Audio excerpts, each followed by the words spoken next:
इसलिए मैं इस रथ को अपने साथ लेकर ही जाऊंगा।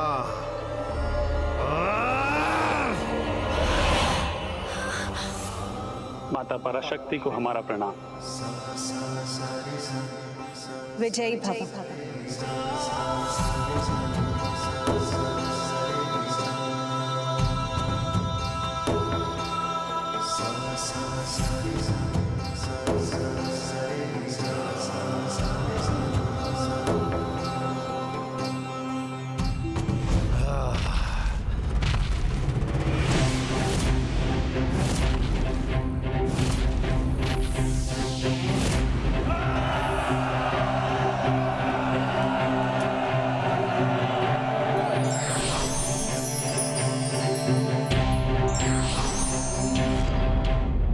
कभी नहीं बदलती कुंभकर्ण। पाप कर्मों का परिणाम सदैव एक ही होता है। सावधान कुंभकर्ण, पुनः अपने अंग भंग और अंत के लिए तैयार हो जाओ। नहीं नहीं, इस बार अपना इतना भयंकर अंत नहीं होने दूंगा मैं।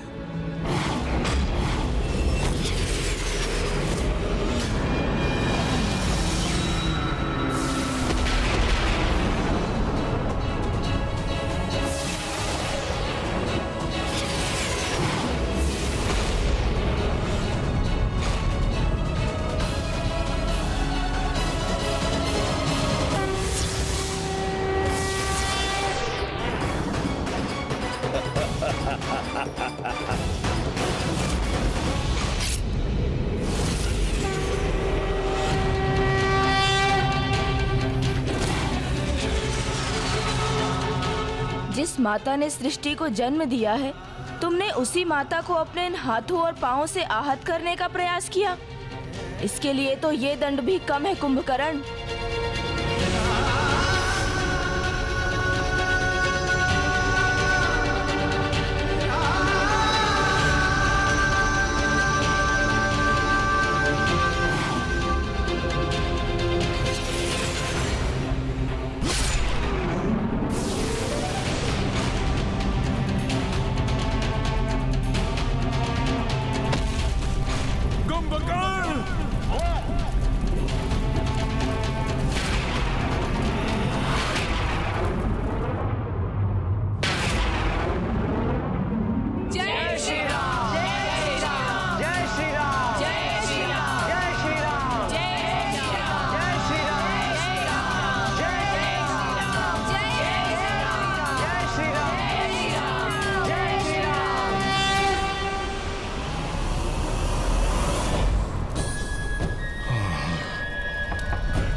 पिताश्री, देखा आपने, रीति युद्ध कर रहे हैं आप। फिर से पराजित हो गए आप। नहीं, ये पराजय नहीं, विजय के संकेत हैं, क्योंकि कुंभकर्ण के अंत के बाद ही रावण और मेघनाद की बारी आएगी। और जब ये दोनों आएंगे तो विजय निश्चित है, क्योंकि इस बार गणेश जी तो हैं, किंतु वो नहीं जिनके कारण इन्हें पिछली बार विजय प्राप्त हुई थी। वो कौन है पिताश्री? महाबली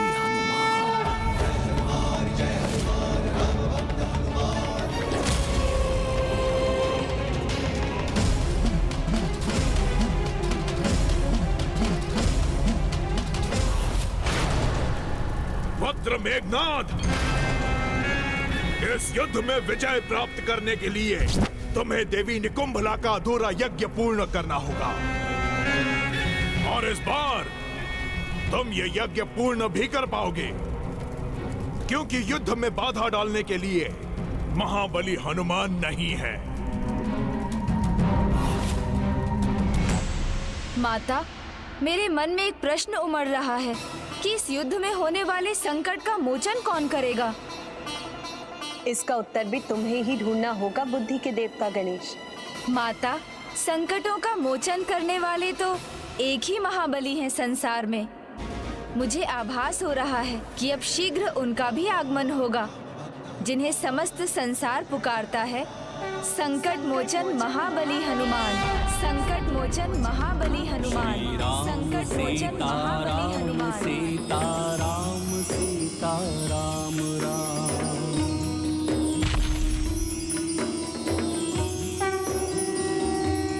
अद्भुत हो तुम गणेश, सत्य कहा तुमने। किंतु किसी भी महाबली योद्धा का सम्मान तभी जब उसे उचित समय और आवश्यकता पर युद्ध भूमि में बुलाया जाए, और ये सभी रावण की भावी योजना पर निर्भर करता है। मैं लंकापति रावण ये प्रतिज्ञा करता हूं कि मैं प्रतिशोध लूंगा। मेघनाद, ये प्रतिज्ञा तुम्हारे पिता की नहीं, दशानन रावण की है। जाओ, शीघ्र जाओ और देवी निकुंभला का अधूरा यज्ञ पूर्ण करके उनसे अजय होने का वरदान प्राप्त करो। मेरी आज्ञा का पालन करो मेघनाद। अवश्य पिताश्री, किंतु एक समस्या है। यदि युद्ध के मध्य में मैंने अपना यज्ञ प्रारंभ किया तो कुछ भी हो जाए, मैं उस यज्ञ के अंत तक अपने किसी भी शस्त्र को प्रयोग में नहीं ला सकता। मेघनाद, ये समय किंतु परंतु का नहीं। तुम यज्ञ की चिंता करो, युद्ध की नहीं। जब तक रावण है, युद्ध हमारी मुट्ठी में होगा। पिताश्री, पिछली बार के समान मेरे यज्ञ में किसी ने बाधा डाली तो? बाधा जैसे शब्द तुम्हारे मुख से शोभा नहीं देते मेघनाद। स्मरण रहे कि बाधा जितनी बड़ी होगी, अवसर भी उतना ही बड़ा होगा। और वैसे भी मेरे रहते हुए तुम्हें चिंता करने की कोई आवश्यकता नहीं। मैंने 40 सहस्त्र सैनिकों से ऐसी व्यूह रचना की है जिसे भेदना असंभव है। यदि किसी ने इसे भेद भी लिया तो तब तक तुम्हारा यज्ञ पूर्ण हो चुका होगा। इसलिए जाओ और अपना अधूरा यज्ञ पूर्ण करो। दशानन परम योद्धा के साथ ज्ञानी भी हैं, ये सिद्ध कर दिया। अन्य असुरों की भांति बिना योजना के युद्ध करने का निर्णय नहीं लिया। अब मेरी विजय दूर नहीं।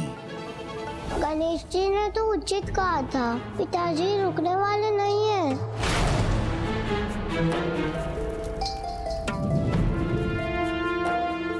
माता, दुष्ट अपनी दुष्टता को अंधकार से छिपाना चाहते हैं। ये असुर जो भी योजना बना रहा है उसे इस मायावी धूम्र से छिपा रहा है। किंतु मेरा अनुमान है कि ये युद्ध के लिए एक विशाल सेना तैयार कर रहा है। लक्ष्मण कभी सेना की विशालता से भयभीत नहीं होता, क्योंकि शक्ति सेना की विशालता से नहीं, सैनिक की योग्यता पर निर्भर करती है। भैया और मेरे बाणों के समक्ष कैसी भी सेना क्यों ना हो, वो कदापि नहीं टिक पाएगी।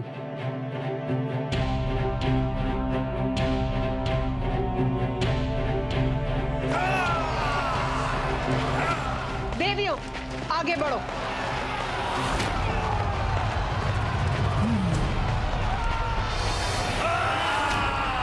ये दोनों क्या करने का प्रयास कर रहे हैं?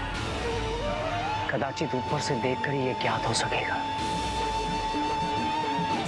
मयूर जी,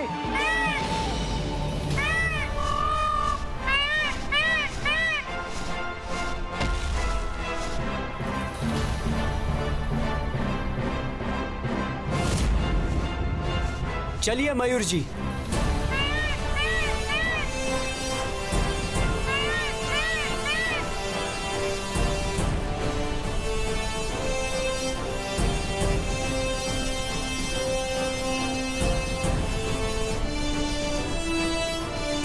चारों ओर एक व्यू रचना में सेना है, किंतु वो किसकी रक्षा कर रहे हैं ये ज्ञात नहीं हो सका। कुछ तो अवश्य अत्यंत भयंकर हो रहा है वहां। चलिए मयूर जी।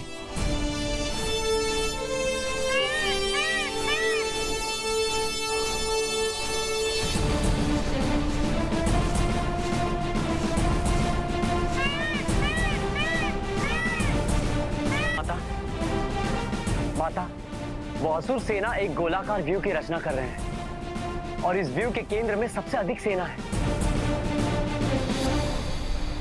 गोलाकार व्यू? ये रणनीति तो रावण के स्वभाव के विपरीत है।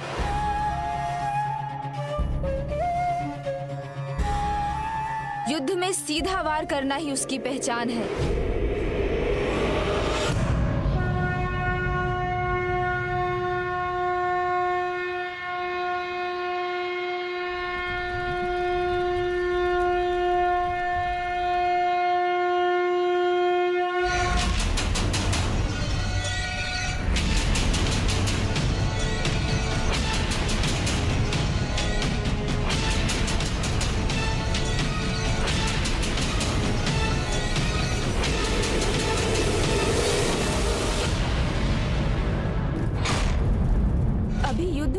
संकेत क्यों किया इसने? एक ओर तो ये असुर सेना एकत्रित कर रहा है, एक व्यूह की रचना कर रहा है, और दूसरी ओर युद्ध विराम का संकेत भी दे रहा है।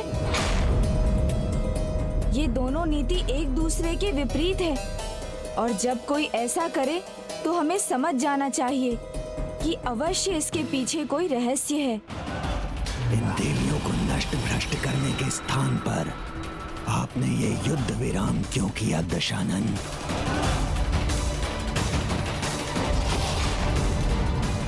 भंडासुर, आप तो महान असुर, महानायक हैं। आपको तो ये बात समझनी चाहिए कि ये भी मेरी एक योजना है। अगर युद्ध विराम नहीं करूंगा तो मेरे पुत्र मेघनाद का यज्ञ कैसे पूर्ण होगा?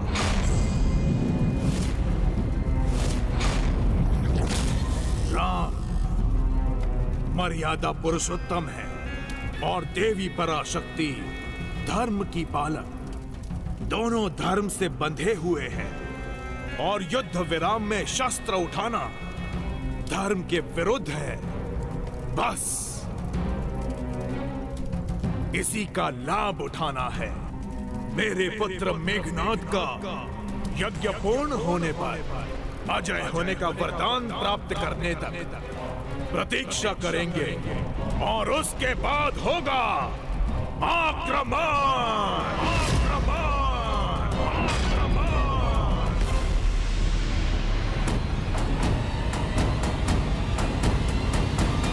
मेरे पुत्र मेघनाद का यज्ञ समाप्त होने पर अजय होने का वरदान प्राप्त करने तक प्रतीक्षा करेंगे, और उसके बाद होगा आक्रमण।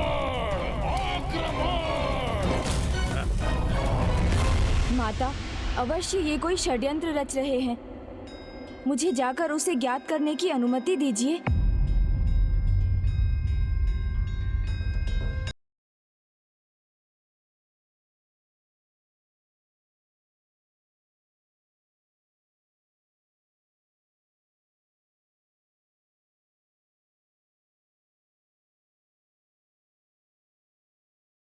जी, हम इस मायावी धूम्र के आगे बढ़ेंगे तभी तो ज्ञात कर सकेंगे कि वहाँ क्या हो रहा है। उचित है प्रभु, मैं अभी आगे पहुँचता हूँ।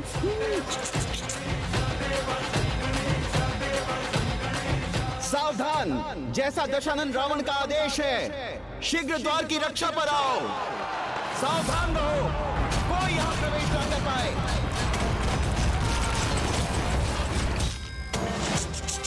प्रभु, इस मार्ग पर तो शत्रु का सघन पहरा है। जब एक मार्ग में बाधा आए तो हमें दूसरे मार्ग का चुनाव करना चाहिए मूषक जी। इसलिए आप सुरंग का निर्माण कीजिए। जो आज्ञा प्रभु। सुरंग बनाना तो हम मूषकों का प्रिय कार्य है। सुरंग तो क्या, मैं भीतर ही भीतर पूरा राजमार्ग बना दूंगा प्रभु, देखिएगा।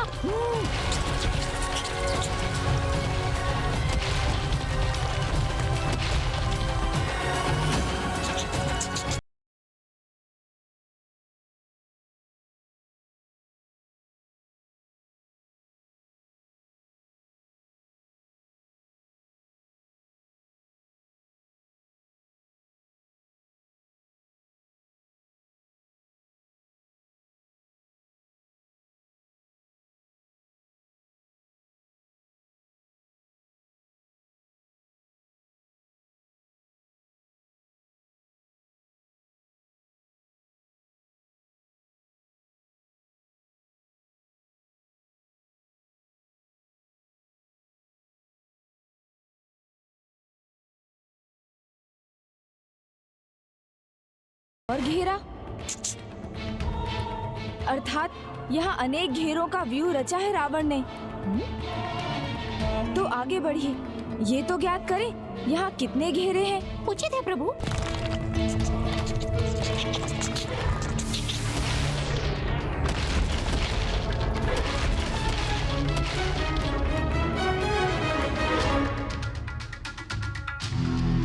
आगे बढ़िए।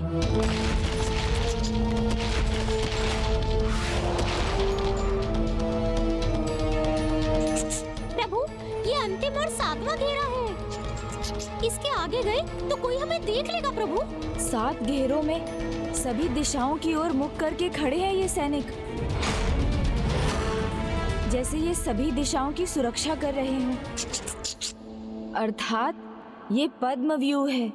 ये ऐसा व्यू है जिसे कोई भेद नहीं सकता। कमल पुष्प के समान ही इसमें कई दलों का घेरा है। जो एक बार इसमें प्रवेश कर गया उसका सुरक्षित बाहर निकलना असंभव हो जाएगा। किंतु रावण पद्म व्यू की रचना क्यों कर रहा है? ये तो किसी को बंदी बनाने अथवा किसी की रक्षा के लिए होता है।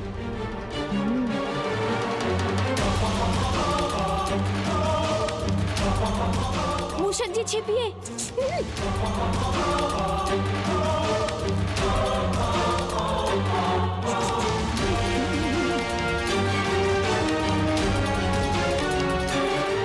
यही किसी के होने का आभास हुआ था मुझे। हमें इनके पीछे जाकर देखना होगा, तभी तो ज्ञात होगा कि रावण किसकी रक्षा कर रहा है और क्यों। मूषक जी, चलिए उनका पीछा कीजिए।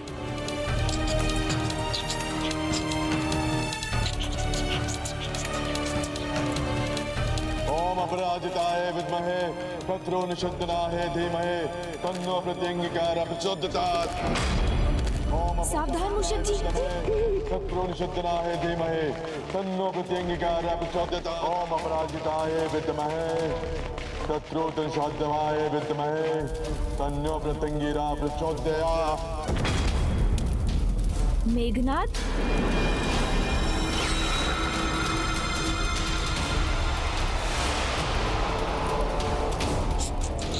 ओम अपराजिताय विद्महे शत्रु निषद्दनाय धीमहि तन्नो प्रत्यंगिकार प्रचोदयात्।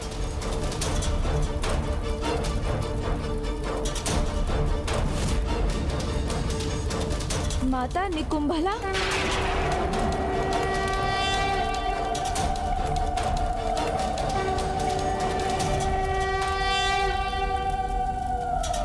हे देवी निकुंभला, मुझे अजय होने की शक्ति प्रदान करे। शत्रु चाहे कोई हो, पर मुझसे पराजित ही हो।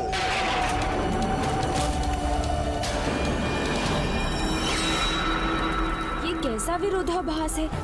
जो माता अपराजित हैं, उन्हीं को पराजित करने की शक्ति ये दुष्ट उनके अन्य रूप से मांग रहा है।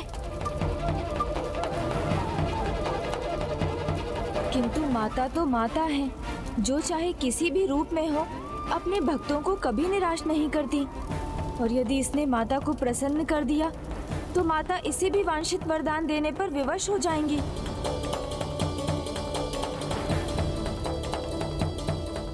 में ही कुछ करना होगा। प्रभु। आगे बढ़िए मूषक जी। जी प्रभु।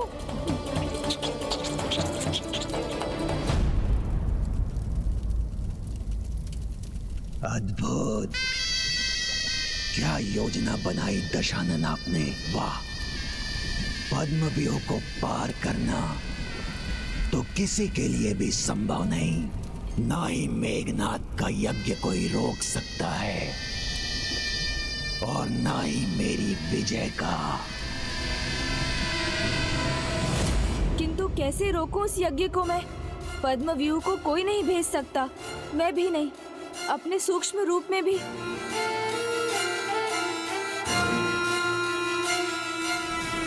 कोई है माता जो हमें इस संकट से मुक्ति दिला सकता है? कृपया हमें बताने की कृपा कीजिए कि वो कौन है। श्री राम भक्त महाबली हनुमान।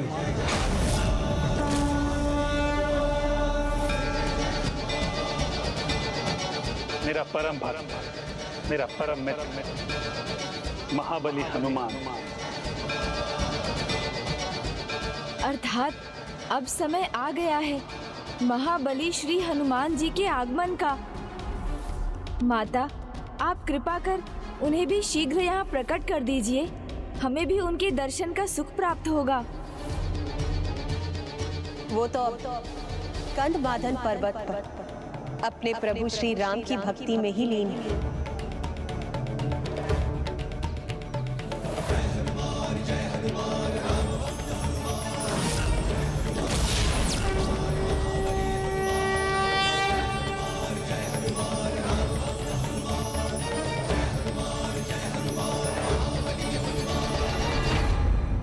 इसीलिए उन्हें यहाँ लाने के लिए भी स्वयं तुम्हें ही जाना होगा पुत्र। ये तो मेरा सौभाग्य होगा माता।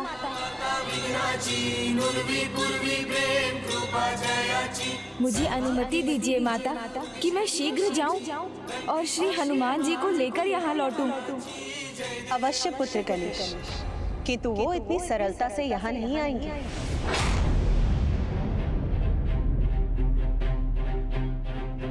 गणेश, हनुमान से कहना मैंने उन्हें बुलाया, उनके श्री राम ने उनका स्मरण किया है, वो अवश्य आएंगे।